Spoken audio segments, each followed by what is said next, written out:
Assalamualaikum warahmatullahi wabarakatuh. Salam sejahtera, teman-teman. Apa kabar semuanya? Semoga hari ini sehat dan menyenangkan apapun yang dikerjakan ya. Ini jam 4 sore. Sekarang mungkin waktunya agak tone down karena sudah mau maghrib. Jadi teman-teman mungkin yang lagi mengerjakan sesuatu, habis belajar, or kuliah, atau mungkin melakukan pekerjaan daily basisnya. Semoga apapun yang dikerjakan bermanfaat dan senang sekali ketemu lagi bareng gue Herjuno Syaputra di podcast Aksi Nyata dari kamu untuk Indonesia. Seperti biasa, tiap sore kita bakal ngobrol dengan macam-macam narasumber, macam-macam topik dengan insight yang beda-beda. Dan tentunya ini lagi-lagi gue sering banget bilang bahwa nothing beats experience, ya. Nggak ada yang mengalahkan yang namanya pengalaman. Dan di sini kita bisa gali insight dari narasumber kita, topik-topik yang berbeda dan pengalaman mereka yang kadang luar biasa, dan nggak semua orang punya kesempatan kadang untuk punya pengalaman dan bisa dibagi untuk kita anak-anak millennials dan zillennials. Dan apapun yang dikerjakan semoga bermanfaat dan makin banyak kontribusinya, nggak cuma buat diri sendiri tapi juga buat keluarga, orang tua, komunitas, bahkan bangsa dan negara. Itu kenapa podcast kita judulnya Aksi Nyata dari Kamu untuk Indonesia. Ini waktunya untuk kita somehow questioning ourselves, ya.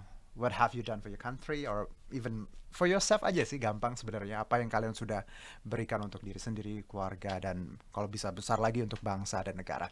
Nah, kalau bicara mengenai platform, you can pick your path, ya. Kita punya banyak sekali, ada 10 platforms yang teman-teman bisa akses. Ada kurang lebih 10 tadi: Instagram, Twitter, TikTok, and then Facebook dari Partai Perindo, @Partai Perindo, RCTI Plus, Okizon, Sindo News, hanyus.id, YouTube-nya Partai Perindo, dan juga pastinya website-nya Partai Perindo. Jadi silakan dipilih, ya. Ada banyak sekali platform, dan sebenarnya bisa nonton juga rerun karena nggak harus nonton fully now.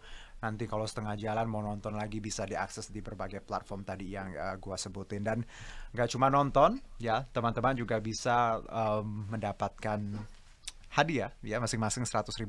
Ada beberapa voucher yang akan kita bagikan. Caranya gampang sekali, tinggal dengerin the whole production, ya, dari today's podcast, terus bikin 1-2 kalimat, ya, yang relate. Somehow ini kayak quotes gitu, ya, boleh bikin quotes yang relate sama topik kita.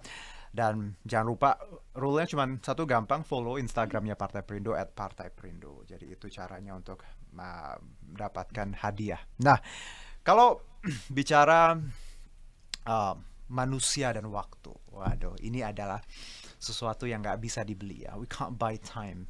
You can buy many things, but ada hal yang nggak bisa dibeli. Salah satunya adalah waktu. Dan percaya atau nggak, teman-teman, salah satu kunci kesuksesan meraih apapun yang kita inginkan, ya, selain kerja keras, ya, apalagi persistence, ilmu, ada yang namanya waktu, managing time. Jadi managing time ini penting banget karena percaya atau enggak, ini adalah salah satu meraih toolsnya untuk kita meraih kesuksesan. Dan kenapa millennials tuh perlu time management atau cara mengatur waktu? Karena secara nggak langsung dunia digital dan gegap gempitanya ini membuat kita kadang lupa priority, ya. What to do first, second, and the third one. Jadi kadang kita kebalik-balik prioritasnya apa, yang nggak penting, yang sebenarnya bisa ditunda, akhirnya diputar balik gitu. Dan ini everybody's problem, ya, bukan cuman teman-teman. Gua kadang pun juga ngerasain hal yang sama ketika bicara mengenai time management. Dan sebenarnya bukan generasi millennials doang sih masalahnya, karena semua generasi perlu belajar bagaimana memahami atau mengatur waktu. Dan kenapa millennials dan zillennials penting? Karena somehow kita sudah masuk di, banyak millennials yang sudah masuk di dunia kerja, banyak mereka yang sudah duduk sebagai eksekutif muda, or mungkin yang teman-teman yang lagi kerja, kuliah pun sambil sekolah, kuliah, itu juga tantangannya tadi, waktu. So tema kita hari ini adalah tips meraih kesuksesan dengan manajemen waktu yang terstruktur, ya. Ini somehow kayak kedengeran, waduh, agak-agak panjang, ya, tapi intinya bahwa nanti kita belajar bagaimana dengan segala aktivitas kita tahu bagaimana priority, apa yang kita bisa tunda sebentar, apa yang memang harus dikerjakan. Nah, kalau bicara mengenai time management, tamu gua sore ini Beliau sosok yang sangat aktif, yang punya banyak kegiatan sehari-harinya. Ini kalau aku bacain ya lumayan panjang. Aku bacain dulu singkat, nanti baru kita kenalan. Kameranya boleh ke sebelah kanan nanti tapi ya. Nah, beliau ini memulai karir sebagai presenter berita, menulis buku berjudul Secangkir Kopi Inspirasi, dan di 2012 dan 2016 memenangkan ajang penghargaan dengan kategori presenter berita terfavorit dan presenter berita terbaik, dan juga November 2020 sampai 2021 menjabat sebagai juru bicara dan staf khusus Kementerian Pariwisata dan Ekonomi Kreatif Republik Indonesia, lalu melanjutkan karirnya sebagai Vice President Business Development and Corporate Secretary ya MNC Media, dan juga menjadi Deputy News Director pada perusahaan yang sama, dan nggak sampai di situ. Nah, oke, masih panjang ya. Beliau juga merupakan Chief Operating Officer dari Badiku. Ini aplikasi di bawah naungan MNC Media yang menggabungkan media sosial dengan platform sebagai berbagai berita dan konten. Dan beliau juga sosok yang friendly, banyak yang komunitas dan lingkungan sosialnya juga bagus sekali, dan seorang ayah muda ya, papa muda. Ada Kang Prabu Revolusi. Assalamualaikum Kang. Waalaikumsalam Aku panggilnya Kang ya, warahmatullahi wabarakatuh. menegaskan Kang Prabu dari mana gitu ya. Boleh dong. Oke, Kang Dari Prabu. Bandung. Kita Dari kan orang Bandung ya. Dari tadi muji-muji terus nih Iya, Juna nih, mau ini dikasih apa sih? makanya aku mungkin kita bisa kopi doang ya. Pada ngantuk. Oke, Kang Prabu apa kabar? Baik, Sehat alhamdulillah. ya? Alhamdulillah. Sehat. Kang, sebelum we dive into the topic, jadi aku mau nanya dulu something trivia. What makes you really happy nowadays? Apa yang membuat seorang Prabu bahagia? Wow. Or, Belum apa-apa nih nanyanya udah. Nah, yang simple aja. Susah amat. Apa? Kalau gitu tanya balik, what is happiness for you? My health, kesehatan. Kesehatan. And seeing somebody's around me, I mean like everyone around me, orang tua sehat, it's more than anything. Kalau Kang Prabu, Ya, pretty much the same lah. Yang pertama pasti keluarga. Betul. Ya, I'm a family man. Jadi kalau dari kantor udah selesai kerja, ada kegiatan, pasti kembali ke rumah. ya, Yang kedua kesehatan pasti ya. Terus yang ketiga mungkin bisa menikmati waktu. ya, Ya, know how to enjoying time. Karena menurut saya gini, manfaatin waktu itu seni. Ya, alright. manfaatin waktu itu seni. Makanya nggak semua orang bisa manfaatin waktu. Karena nggak semua orang juga jadi seniman dalam menghabiskan waktunya. Oke. So I believe that memanfaatkan waktu itu is like playing with time gitu. Kita tahu kapan kita mau speed up, kapan kita tahu kapan kita mau slowing down Oke. gitu. Jadi saya ngelihat saat kita bisa manfaatin waktu dengan baik, kita punya kepuasan, ada pleasure di situ, dan waktu selesai ya, saat mengerjakan semuanya selesai, kita bisa tidur dengan nyaman, dengan enak. Oke. Sebetulnya yang paling mewah itu kan gini, yang paling mewah ya dalam kita menghabiskan waktu seharian itu adalah ketika tidur tuh kita bisa nyaman, ya enggak? Oke. Yang kita takutin tuh bukan tidur kita mikirin apa, tapi bisa tidur enggak? Oh ya, sekarang ini salah satu problemnya anak-anak zaman sekarang tadi, bisa tidur nggak ya? Dan Bisa kadang tidur enggak? tidurnya juga nggak teratur, nggak nyenyak gitu ya. Well, tidur tuh privilege sih sekarang. Iya, Mahal banget. banget. Oke. Banget. Kang, Makanya dari iya. 24 jam itu sebetulnya waktu yang paling Oke. penting untuk kita pastikan kita dapetin ya, tidurnya. Kita So, tidur bisa iya, enak iya. nggak, bisa nyaman Dan nggak? tadi menarik Kang Prabu bilang bahwa kita harus tahu kapan harus tadi speed up ya, kapan harus lari, kapan harus ngerem ya. Enggak tiap hari harus lari gitu. So knowing your capacity juga, priority juga itu penting. Itu relate sama topik kita. Tapi sebelum kita ke topik Kang Prabu, ini tadi yang aku sebutin lumayan panjang ya. Waduh, banyak sekali pencapaian dan hal-hal yang Kang Prabu sudah kerjakan.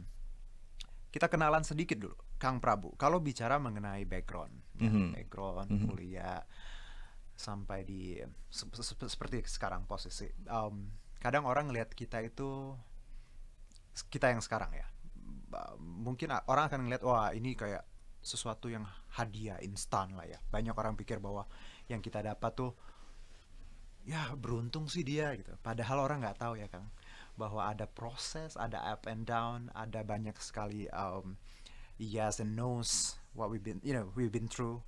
Dan aku percaya bahwa kadang yang orang lihat tuh mereka nggak tahu bahwa kita mulai dari yang sederhana, ya langkah pertama dipandang sebelah mata, dilihat it's not that good enough, Kalau kita runut Kang Prabu, dulu waktu kuliah sampai sekarang, Kang Prabu backgroundnya apa dan apa yang membuat Kang Prabu terus keep going dengan segala hal yang Kang Prabu capai? Background. Jadi gini, saya barangkali bisa bilang kalau yang membuat saya ya bisa solid ya di masa-masa saat ini adalah karena saat muda saya nggak melewati masa muda yang mudah gitu. Oke. Dan barangkali nggak banyak juga orang yang tahu. Tadi kamu udah bilang gitu bahwa nggak semua orang bisa lihat ke belakang kan. Nggak banyak yang tahu kalau dulu saya ngeloper koran untuk dapetin uang, bayar sekolah sendiri, cari beasiswa ke sana ke sini karena ekonomi keluarga saat saya masuk SMP itu lagi jatuh ya karena papa almarhum sempat tertipu bisnis beberapa kali dan saya sebagai anak sulung harus take over the family. Jadi di SMP itu saya udah cari duit jadi loper koran gitu. Ketika teman-teman yang lain itu sibuk main main sepeda kemana-mana, nonton film, ada yang juga bandel-bandelan, saya nggak punya waktu buat itu. Jadi cari sampingan, ngeloper koran, lalu waktu lagi SMA juga lanjut sampai ketika kuliah saya paksain untuk masuk ke lab, di lab agar dapetin proyek kecil-kecilan dari dosen ya. Yang itu membuat masa muda saya habis buat kerja sebetulnya ya, kuliah kerja. Jadi saya pernah suatu saat dipanggil ya sama salah seorang ketua jurusan di ITB di Teknik Fisika waktu itu yang kebetulan juga menjabat sebagai Menristek di zamannya Pak SBY, Pak Kusmayanto Kadiman. Dia cukup memperhatikan gerak-gerik saya gitu. Terus dia panggil saya ke ruangannya. Dia minta saya cerita gitu. Kok muka kamu tuh nggak ceria, nggak kayak anak-anak yang lain gitu. Kamu ada masalah apa? Ya, terus saya ceritain sama Pak Kus ini dan Pak Kus tuh bilang, wah, berarti kalau gitu kamu lagi disiapkan masa depan yang hebat sama Tuhan katanya. Kenapa? Karena Tuhan itu nggak ngasih ujian sembarangan. Saat kamu dikasih ujian kayak begini di masa muda, berarti Tuhan itu lagi lagi mempersiapkan kamu untuk sesuatu yang besar nanti. Nah, kata-kata itu saya pegang banget. Sehingga ketika ada masalah, waktu lagi ada hambatan gitu ya, saya malah seneng gitu. Bukan malah saya abaikan gitu ya. Jadi saat hidup saya susah tuh, oke, ini mungkin ujiannya nih gitu. So I have to pass this ujian gitu ya. Saya semangat gitu untuk bisa beresin. Dan selalu ada jalan ternyata ya. Begitu kitanya punya keinginan, kita tahu bahwa ini semuanya pasti akan selesai. Kan Tuhan nggak pernah ngasih kita ujian di atas kemampuan kita ya. Itu pasti kita bisa beresin gitu. Dan ya saya mungkin a living proof ya sampai sekarang, maksudnya bisa dibilang hidup saya nggak mudah-mudah amat, tapi selalu ada jalan untuk satu masalah selesai, masuk ke masalah berikutnya, dan sampai sekarang masalahnya makin besar, makin banyak gitu ya. Setiap hari. Makanya namanya manusia hidup itu dia. Jadi makanya saya nggak pernah merasa bahwa hidup yang nyaman itu hidup yang nggak punya masalah, ya enggak gitu. Justru masalah pasti akan semakin besar. Orang-orang sukses itu pasti masalahnya makin hebat, makin gede gitu. Nggak mungkin makin kecil ya. Tinggal masalahnya kita mau scale up nggak masalah kita, kemudian scale up capacity kita untuk nyelesain masalah. Satu masalah selesai, skalanya sekian, nah kita akan dikasih lagi masalah lebih besar, skala kita gedein lagi. Jadi, terus selalu seperti itu. Dan kata lain, tiap kita dapat masalah ujian, sebenarnya itu kayak momen kita untuk level up ya. as a bener, human. bener. Dan aku percaya juga Mas Prabu bahwa everything happens di life itu, it might sound cliche ya, mungkin kedengarannya cliche, tapi everything is in time menurut aku. Semuanya in time, dipersiapkan Tuhan dengan pas banget. Ketika Tuhan ngasih sesuatu berarti problem misalnya, berarti lo udah siap dengan itu karena dianggap Tuhan siap. Jadi tadi melihat masalah bahwa nggak perlu dihindari, embrace it ya. Dan itu momen kita buat atau chance kita buat level up. Ya. Oke, nice. Oke, Kang, kalau tadi bahwa ya aku percaya kan nggak ada yang mudah. Semua orang lihat kita yang sukses, ya mungkin dia bilang wah ini enak, ya nggak tahu. Dan di luar itu tadi Kang Prabu jadi loper, terus ya usaha kecil-kecilan segala macam. Nah itu yang harus kita pahami bahwa glorify the process itu penting ya. Iya banget. Kadang we tend to kayak pengen hasilnya aja gitu. Padahal lupa kalau hasil yang baik juga dibentuk dari proses yang luar biasa kan. Iya setuju. Punya visi pada hasil akhir penting. Gitu ya. Jadi kita harus bisa membayangkan apa tujuan-tujuan kita tuh kayak gimana nih bentuknya gitu ya. Apa yang ingin kita capai supaya kita juga tahu kita tuh udah berhasil lewatin batas itu atau enggak sih. Nah, saya biasanya gini. Saya selalu bikin tujuan hidup itu bermacam-macam ya. Ada yang apa namanya small win, gitu ya. Jadi yang small win itu ya kayak misalnya turunin berat badan 1 kilo. Nah itu kan small win gitu ya. Ini lagi gambling nih beberapa teman kita lagi diet, lomba diet loh beneran. Itu small win ya, itu bisa salah satu. Ya small win gitu. Kalau langsung 10 kilo kan berat. Tapi kalau kita 1 kilo aja itu mungkin akan mudah. Dan saat kita bisa capai kan senang ya puas. Nah kita punya motivasi tambahan tuh untuk beresin lagi masalah berikutnya. Jadi saya selalu punya small win. Small winnya apa aja, termasuk bahkan small win yang sifatnya ini ya apa entertaining gitu, kayak misalnya saya minggu ini nih saya harus nonton Mavericks misalnya ya. Segimanapun sibuknya waktu saya selama seminggu ini saya harus nonton Mavericks. Udah. Oke, good. And then ya, dan begitu nonton selesai itu puas gitu ya. Jadi ya tadi itu saya selalu bikin ada small win, ada long win gitu ya. Itu yang jauh. Misalnya saya setahun ini pengen naik gajinya berapa persen naiknya. Itu semuanya betul-betul dibuat detail. Ya, jadi setiap akhir tahun bikin tuh pengen naik gaji 50% gitu ya. Terus pengen jabatannya naik ke jabatan ini. Saya pengen bisa selesai kuliah S2-nya kapan gitu. Itu betul-betul saya tulisin satu persatu dan saya bayangin kalau udah beres kuliah tuh kayak gimana rasanya. Kalau gajinya naik tuh kayak gimana rasanya gitu ya.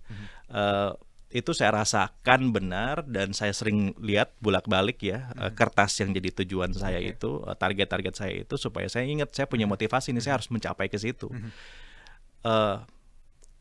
Dulu saya pernah baca buku, mungkin juga yang nonton ini ya banyak juga yang udah baca buku The Secret itu ya, bahwa semesta ini kan sebetulnya adalah platform kita untuk bisa mewujudkan apa yang kita mau ya. Tinggal masalahnya bagaimana kita mengkomunikasikan apa yang kita mau ini ke semesta gitu kan. So it's kind of law of attraction. Ya, law of attraction. Jadi apa yang kita mau itu penting banget untuk bisa divisualisasikan dengan sangat kuat sehingga kekuatan-kekuatan di semesta ini berkonspirasi ya untuk bisa mewujudkan apa yang kita mau. Karena kalau dipikir-pikir ya apa yang terjadi sama saya sekarang gitu, bisa dibilang banyak yang impossible ya, nggak mungkin gitu saya bisa ke situ. Hanya nggak tahu gimana caranya. Stepping stone itu ada aja dan semuanya rata-rata mendadak ya, nggak pernah atau nggak banyak yang betul-betul saya prepare banget gitu. Jadi saya prepare, saya plan, tapi dengan apa strong belief tadi itu ya, tiba-tiba ada aja momentum untuk naikin ke atas gitu. Selalu ada momentum untuk naikin ke atas gitu. Jadi itu tadi ya, penting buat kita untuk bisa punya small win dan juga punya target jangka panjangnya mau ngapain aja, dan itu harus kita yakinin banget. Intinya gini, kalau kita nggak yakin sama diri kita sendiri, akan sangat susah gitu ya kita mencapai apa yang kita inginkan.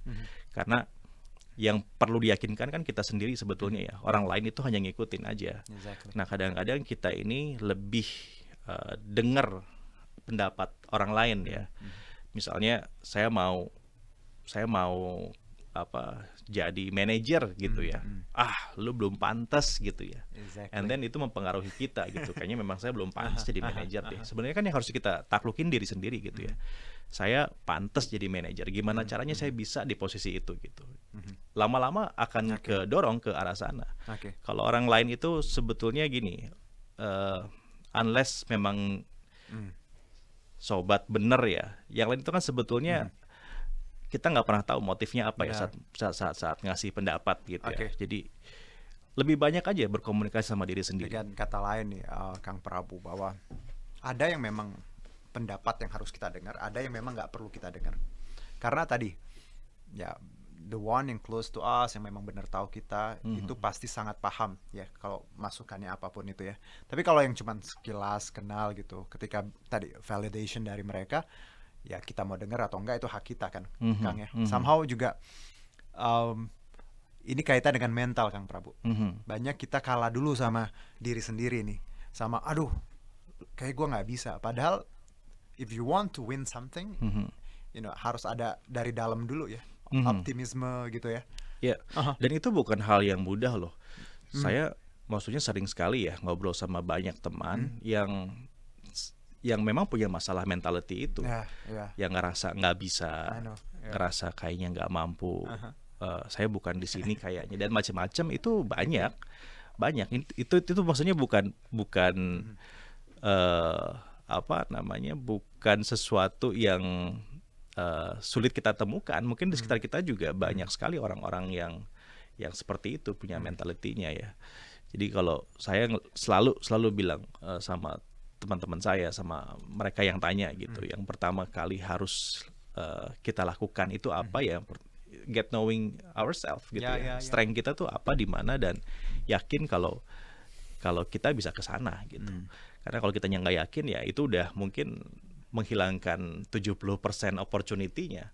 Ya, kalau kita yakin mungkin kita udah punya udah at least 70% suksesnya udah di tangan kita gitu. So first thing first, believe in yourself, ya. Listen to your voice within, man. Like, you know. Jadi ini penting sekali untuk tahu strength kita apa, flaw kita apa ya, weakness kita apa. Itu penting banget agar tadi kita punya power, punya amunisi untuk nantinya perang di luar sana, perang in terms of like, you know, dunia kerja, I mean like life is unfair somehow, you know. Jadi kalian harus siap dengan segala macam kemungkinan. Nah, Kang, kalau bicara time management, ini kalau pendapat Kang Prabu ya, di luar kita tadi bicara optimisme, disiplin, persistence, ilmu, link ya, manajemen time ini menurut Kang Prabu dalam meraih sukses harus seperti apa sih? Kalau yang Kang Prabu terapkan tadi kan mungkin tadi tahu prioritas, tahu kapan harus ini, bikin list. Emang harus seperti itu atau seperti apa Kang Prabu mewujudkannya on daily basis? Gini, time management itu begins with planning. Ya. Jadi kalau mau ngatur waktu ya dimulai dengan merencanakan gitu. Sukses itu harus direncanakan.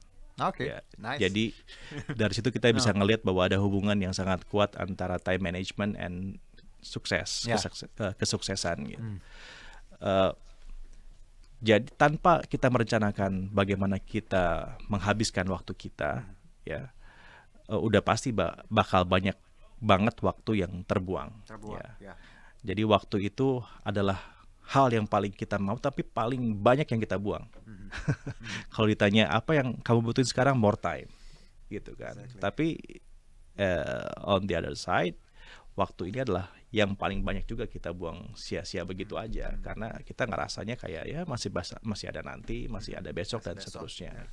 Makanya penting untuk merencanakan waktu, time management. Nah, time management itu beda-beda ya, tergantung pada personality setiap orang. Tapi intinya gini, prinsip saya dalam mengatur waktu, satu adalah bahwa manusia itu tidak bisa multitasking. Exactly. Ini gue sering dengar banget sih. Ketika, apalagi anak muda ya, Kang Prabu, I can do many things at once, sehari gitu, bisa ini segala macam. Well, in fact, multitasking itu kayak it's agak risky ya, Iya, berbahaya. karena cara kerja otak kita itu single tasking, cara Oke. kerja otak kita ya. Jadi kita tuh nggak bisa multitasking. Mhm. Yang kedua, karena kita tidak bisa multitasking, maka kita harus eh, pintar-pintar memilah dan memilih aktivitas gitu. Saya bagi 4 yang namanya aktivitas ya. Ada yang penting mendesak, ada yang penting tidak mendesak, ada yang tidak penting tapi mendesak, ada yang tidak penting dan tidak mendesak. Nah, ada 4 kuadran tuh. Jadi aktivitas saya tuh saya bagi 4. Yang ketiga, prinsip yang ketiga dalam mengatur waktu saya adalah tidak semua aktivitas harus dilakukan setiap hari. Tidak semua aktivitas harus dilakukan sendiri. Nah, jadi ini juga penting juga nih, supaya kita bisa tahu nih mana yang bisa dikerjakan oleh orang lain, dibantu sama orang lain, mana yang harus kita kerjakan setiap hari, mana yang hari ini kita nggak perlu pikirin, mana yang harus kita pikirkan sekarang. Oke. Nah, jadi 3 hal ini jadi patokan saya lah dalam mengatur waktu ya, dalam mengatur aktivitas saya sehari-hari gitu. Misalnya kuliah, ya saya sambil kuliah, baru selesai kemarin. Kemudian saya sambil kerja juga. Kemudian tadi ya saya juga jadi ayah. Aktivitas saya selain di perusahaan juga ada di beberapa tempat lain gitu ya. Wah, orang pertama kali ngelihat apa yang saya kerjain ini banyak banget gitu kan dikerjain. Nulis buku juga, ngajar juga. Saya dosen juga tuh di 2 kampus ya. Dan dosennya bukan dosen tamu ya, dosen tetap gitu. Artinya punya jadwal ngajar tetap. Ada jadwal UTS, jadwal UAS, jadwal ngasih nilai dan macam-macam gitu. Ini gimana cara ngerjainnya? Ya itu tadi, saya prinsipnya single tasking. Waktu lagi ngajar, saya mikirnya ngajar, saya nggak mikirin perusahaan. Waktu lagi jadi bapak di rumah, udah saya di rumah nggak mikirin lagi yang lain, jadi bapak aja udah gitu. Karena saya di rumah sama anak mikirin kerjaan juga nggak akan beres kerjaannya, ya nggak sih?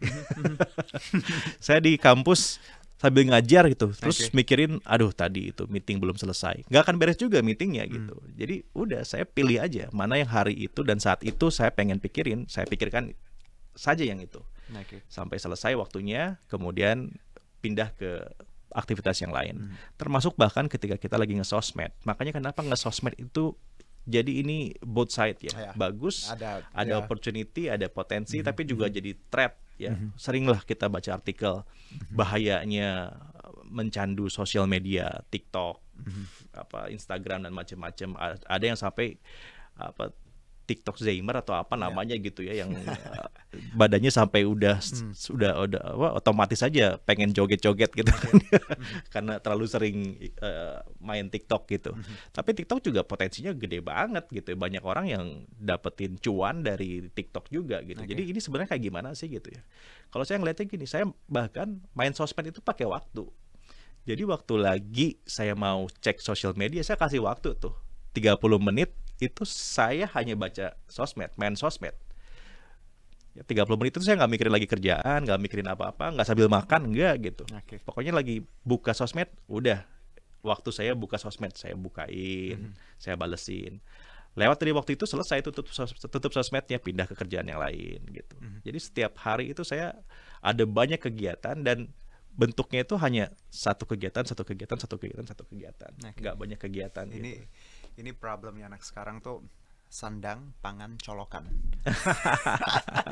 ini dari data yang gue baca ya, Mas Kang Prabu, bahwa ini anak zaman sekarang 79% milenial diketahui membuka ponsel 1 menit setelah bangun tidur. Jadi bangun tidur 1 menit langsung main handphone.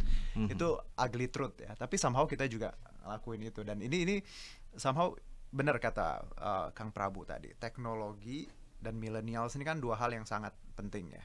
Ada baiknya, ada jeleknya. Tapi kalau kita nggak bisa kontrol, apalagi 6-7 jam sehari dihabiskan on social media, sesuatu yang ya mungkin kalau kerjaannya di situ ya go on, tapi for fun, for something kayak ya nggak penting, akhirnya waktunya ke makan dong. Nah, Kang Prabu, kalau tadi kan Kang Prabu ngelihat bahwa gue kalau main sosmed gue batasin waktu. Ah, kenapa dan berapa lama biasanya dalam satu hari Kang Prabu bermain sosmed, dan mainnya tuh buat apa? Apa cuman buat info atau memang socialize gitu? Eh, saya setiap hari itu rata-rata 30 menitan lah buka sosmed ya. 30 menitan. 30 menitan. Nah, mungkin gini, karena saya sekarang ada di capacity di mana bikin konten itu udah ada tim saya sendiri yang ngerjain kan. Jadi saya nggak usah pusing lagi mikirin caption, fotonya apa, videonya apa, itu udah nggak perlu mikirin lagi. Tadi itu ya, saya pikir kayaknya bikin konten itu bakal nyita waktu saya gitu. Nah, saya bisa bikin tim yang bantu saya untuk bikin konten. Artinya saya satu pekerjaan udah hilang tuh, tinggal tim saya yang beresin. Nah, saat saya buka sosmed kan lebih ke mantau komentarnya seperti apa, informasi baru dari sosmed juga perlu saya ketahui juga gitu.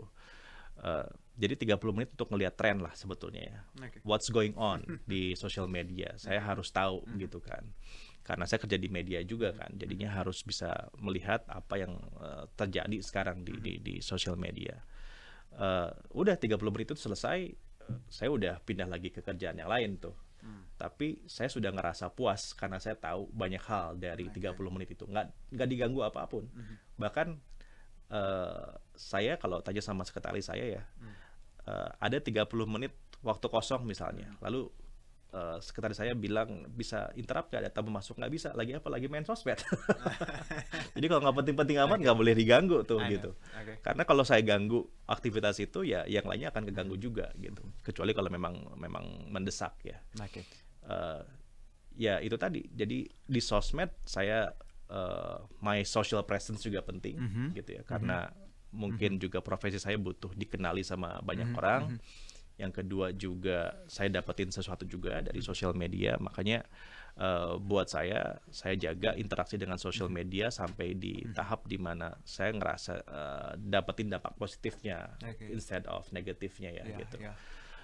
Jadi bisa nggak saya hidup sehari tanpa sosmed? Bisa gitu.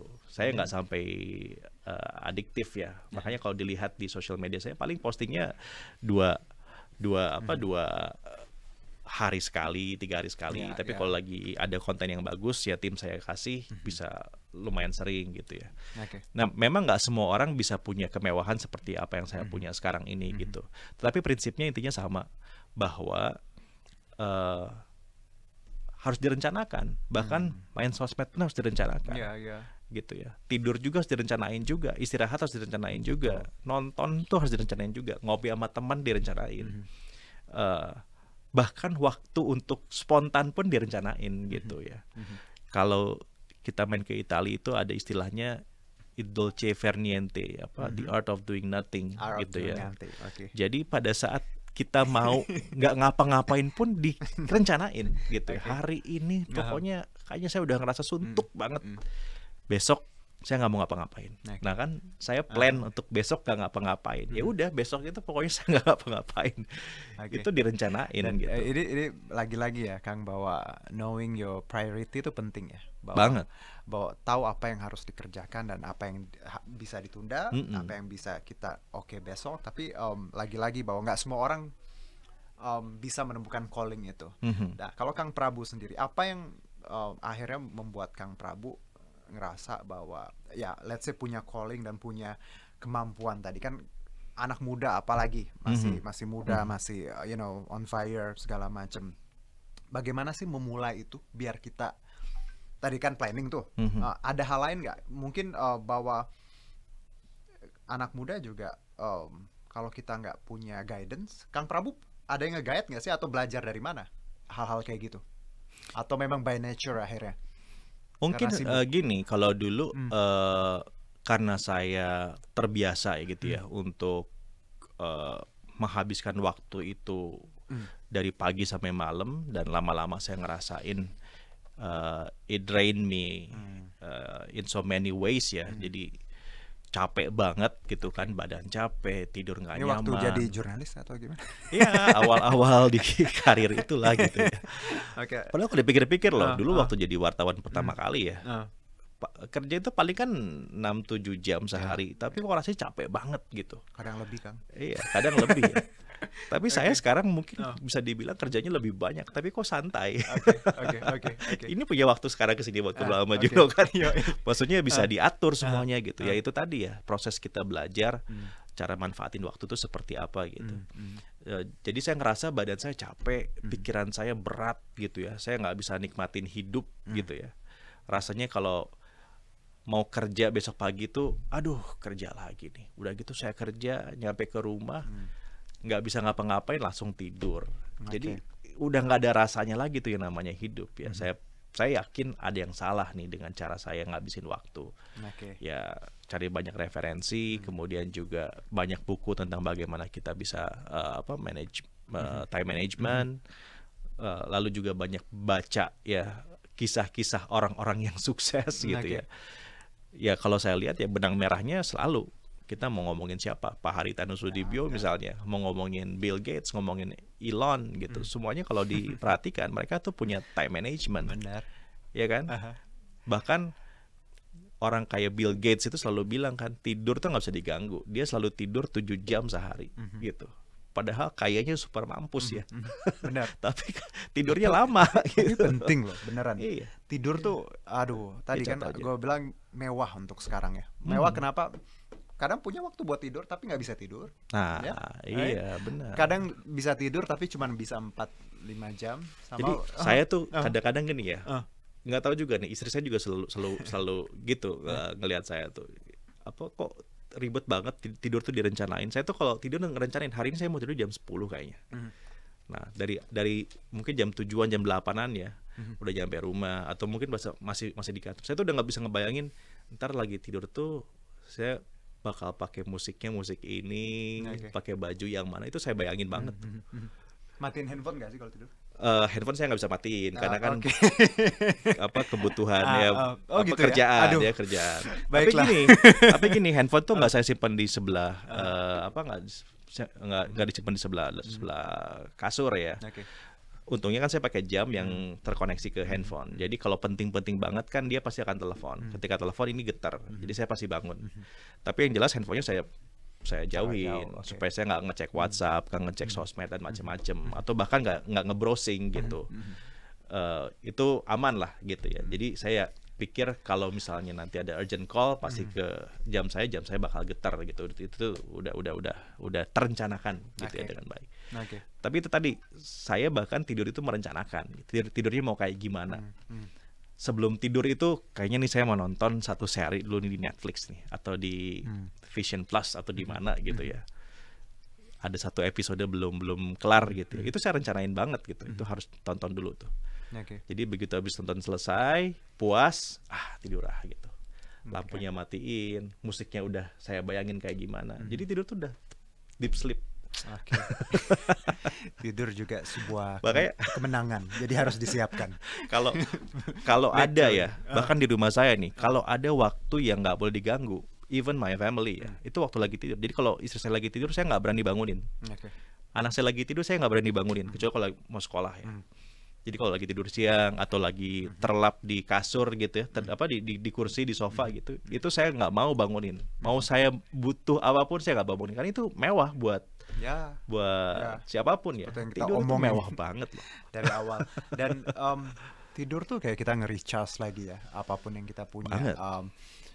Percuma kita tadi punya banyak hal, tapi ketika nggak bisa istirahat, slow down, itu tuh yang ngebantu kita buat Iya.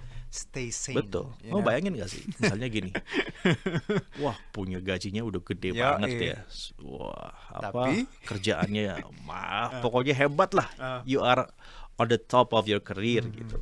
Hanya waktu lagi mau tidur jam 1 bangun. Jam 2 bangun, jam 3 bangun. Apakah hidup seperti itu yang kamu mau Oke, gitu? oke. Pertanyaannya kan Noel. simple. Kang, ini kaitannya dengan, ya oke kita bicara waktu. Bersyukur nggak sih Kang? Dengan apa? Bersyukur. Oh ya banget lah.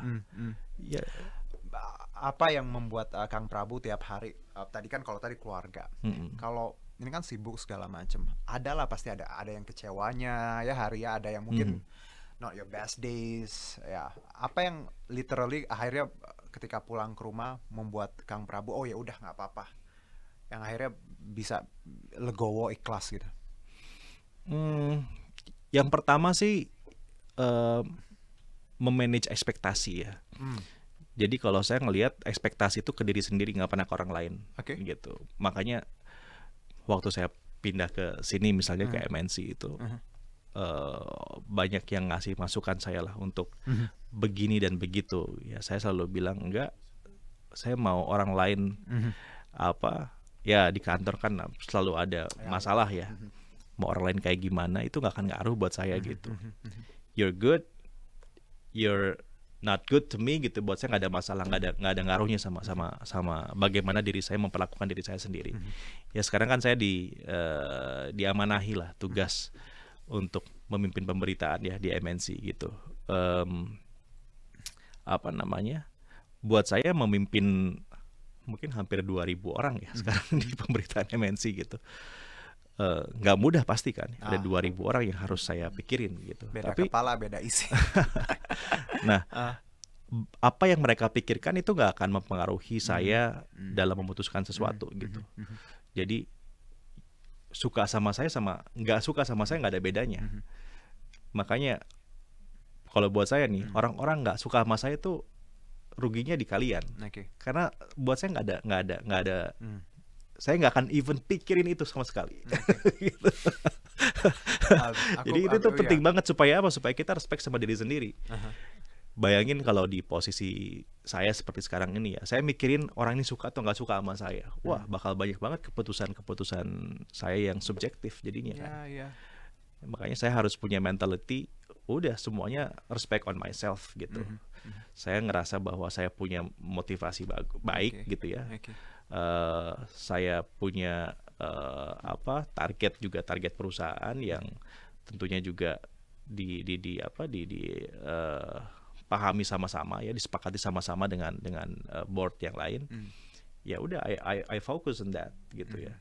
Makanya kalau saya ngelihat gini, bersyukur dan berbuat baik ya itu adalah dua hal yang bikin kita mau menghadapi keadaan apapun, kita bakal tetap ngerasa semuanya baik-baik aja gitu ya. Tadi kan Juno bilang ada hari-hari nggak bagus, ada hari-hari bagus. Ya. Buat saya sih semuanya hari bagus aja gitu. Jadi waktu lagi ada nggak bagusnya ya it's a process. Ya. Udah aja saya memahaminya kayak gitu aja.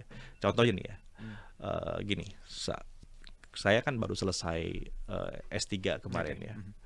Proses untuk S3 itu sebetulnya nggak mudah-mudah amat gitu. Saya butuh waktu 4,5 tahun untuk bisa beresin on time, tapi sebenarnya saya bisa lebih cepat dari 4,5 tahun. Harusnya saya boleh kecewa tuh, karena saya bisa 3,5 tahun sebenarnya, tapi ada sesuatu hal yang harus saya akhirnya menunda ya masa pendidikan kemarin itu, dan setahun tertundanya. Saya bukan orang yang tercepat gitu di angkatan saya untuk lulus, walaupun skornya paling tinggi ya, IP-nya gitu. Tapi saya bukan lagi yang paling cepat. Padahal dari awal saya plan paling cepat tuh. Itu aja udah satu KPI dalam pendidikan saya udah wah, saya udah bukan paling cepat nih gitu ya. Kecewa enggak, biasa aja gitu. Saya hanya tahu berarti mungkin kemarin ada yang salah nih dengan plan saya ya. Karena kan nggak semua plan kita juga harus benar gitu. Ada sangat mungkin kita juga misplan gitu ya, direncanakan dan gagal gitu ya. Kemarin misalnya karena saya evaluasi, mungkin saya terlalu insist dengan teori yang saya ajuin gitu ya. Saya nggak terlalu fleksibel. Oke. Ya, tapi bagusnya adalah begitu sudah selesai, saya puas gitu karena saya berproses sekian lama untuk sesuatu yang saya pengen perjuangin gitu ya. Lagi-lagi Kang Prabu, dari cerita yang Kang Prabu barusan cerita soal S3 and everything yang tertunda setahun, bahwa proses ya yang dilewati walaupun nggak sesuai ekspektasi, tapi lagi-lagi proses yang bikin kita akhirnya hasilnya apapun itu pasti akan bahagia dan bikin kita oke. Karena kita tadi during the process pasti ada yang nggak sesuai plan dong. Tapi ketika kita stay tetap jalanin, doktoralnya selesai dan IPK-nya cum laude. Ya alhamdulillah. Okay, Cum good laude. job. Nice word to close the show. Thank you Kang Prabu. Makasih. It's a Thank you. wrap ya. Aku udah di 3 menit lagi. Aduh, masih banyak pertanyaan yang belum ditanyakan. Ini ya, Tapi anyways, banget. ya. Tapi lagi-lagi bahwa yang semua disebutin Kang Prabu dari awal ke kita semua bahwa time management, disiplin, persistence, knowing what to do with yourself ya. Dan aku pernah dengar juga satu quotes dari lagu bahwa you are what you love, not who loves you or who doesn't love you. Jadi kalian adalah yang kalian. It might sounds kayak egois ya. Gua adalah gua yang gua suka, bukan orang lain. Well, it might be true karena kadang ya yang tahu diri kita kan diri kita sendiri. So know yourself first and do whatever you want, tapi tetap punya tanggung jawab dan punya goals ya. Oke, so berkaitan dengan Partai Perindo, campaign aksi nyata dari kamu untuk Indonesia relate banget dengan movement yang dijalankan oleh Partai Perindo yang semuanya kita tadi obrolin. Ada soal produktif, solutif, modern ya, bersih, berintegritas, peduli dan turun tangan untuk Indonesia sejahtera. Dan Partai Perindo memanggil putra-putri terbaik Indonesia untuk melalui konvensi rakyat, program penjaringan secara daring bagi WNI yang berminat mendaftarkan diri untuk menjadi bakal calon anggota legislatif di semua tingkatan pemilihan, DPRD Kabupaten Kota, Provinsi, dan RI. Dan untuk daftar caranya gampang banget, tinggal ke konvensirakyat.com, dan untuk mendaftar sebagai anggota Partai Perindo bisa mengunjungi website di partaiperindo.com atau klik bit.ly/member Partai Perindo. Dan untuk teman-teman yang sudah memberikan quotes tadi, terima kasih. Nanti kita akan umumkan pemenangnya di Instagramnya Partai Perindo minggu depan. Jangan lupa untuk follow @partaiperindo. Lagi-lagi terima kasih Kang Prabu atas Thank you, insight-nya. Juno. 45 menit something ya. Hope we got more Nggak chance. kerasa. Iya. Apapun yang tadi Mas I said Mas kan terus sering manggilnya Mas Prabu, Kang Prabu kerjakan. Semoga selalu Amin. bermanfaat ya. Amin. Banyak yang bisa kita buat untuk komunitas, untuk bangsa dan negara, dan apapun ilmu yang aku yakin apapun pekerjaan kita itu ladang dakwah ya. Sebagai jurnalis, mau guru, mau apapun, semoga teman-teman juga bisa ngambil insight tadi bahwa yang kita kerjakan kalau bisa punya manfaat paling nggak untuk diri sendiri, keluarga, sama orang tua ya, and then the rest of that community dan bangsa dan negara. Terima kasih sekali juga untuk Partai Perindo yang selalu bergerak untuk aksi nyata, dan semoga Partai Perindo semakin sukses dan maju terus untuk Indonesia sejahtera. Herjuno Syaputra signing out. Salam aksi nyata dari kamu untuk Indonesia. God bless, bye-bye. Marilah seluruh rakyat Indonesia, arahkan pandanganmu ke depan. Raihlah mimpimu bagi nusa bangsa, satukan tekad untuk masa depan. Pantang menyerah, itulah pedomanmu. Hentaskan kemiskinan cita-citamu, rintangan tak menggentarkan dirimu. Indonesia maju, sejahtera tujuanmu, nyalakan api semangat perjuangan. Dengungkan